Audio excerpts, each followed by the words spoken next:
It's been a big few weeks for politics in sports.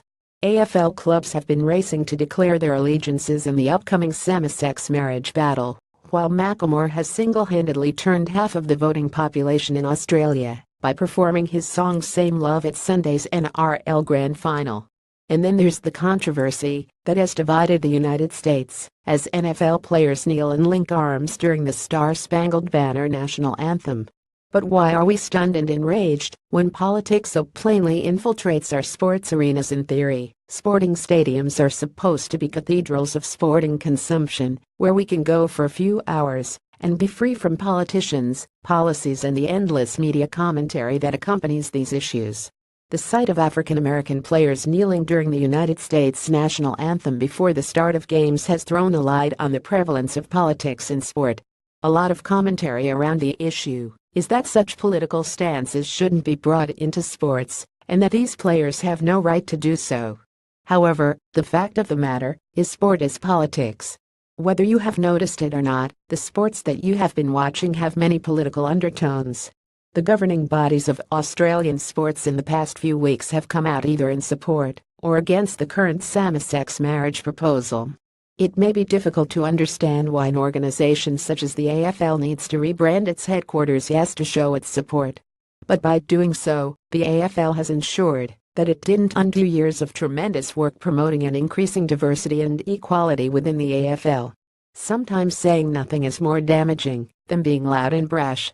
The AFLW did a fantastic job at embracing the diversity of players, as shown by the celebration, when the eventual winner of the inaugural AFLW MVP award, Erin Phillips, collected her medal with wife Tracy Gahan by her side.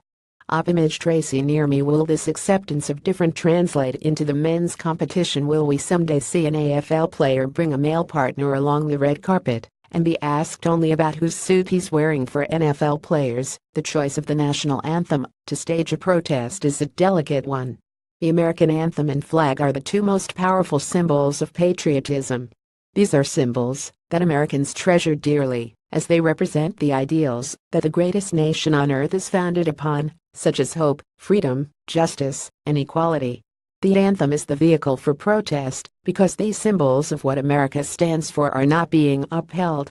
After remaining seated during the national anthem before a 2016 preseason game, Colin Kaepernick said, "I am not going to stand up and show pride in a flag for a country that oppresses black people, and that this is bigger than football." Sports people, whether rightly or wrongly, are role models within society.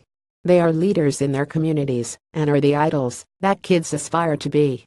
So then, if an athlete experiences or knows of injustice, inequality, and violations of human rights occurring within their society, is it right for a role model to cast these wrongs aside, or do they use their position of influence and privilege to make the world a better place? What type of role model do we want them to be? What do we want them to show our kids? Sports people are leaders.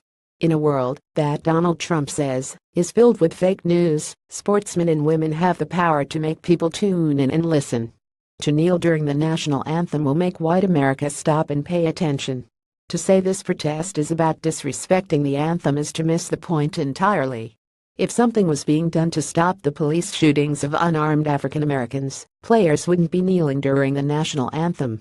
If proper public inquiries were made and accused police officers were held accountable in a court of law, LeBron James wouldn't need to make public statements such as when he wore an "I Can't Breathe" shirt in memory of Eric Garner in 2014. The players, coaches, and officials that have knelt and linked arms during the national anthem are heroes, but not in a sporting sense. These acts are more heroic than anything that they have done on the field. We may not realize or appreciate it now, but people didn't recognize the courage and defiance of Americans Tommy Smith and John Carlos's Black Power salute at the 1968 Olympic Games at the time either. But eventually, we did. Sport has the unique ability to divide people into teams while also bringing them together.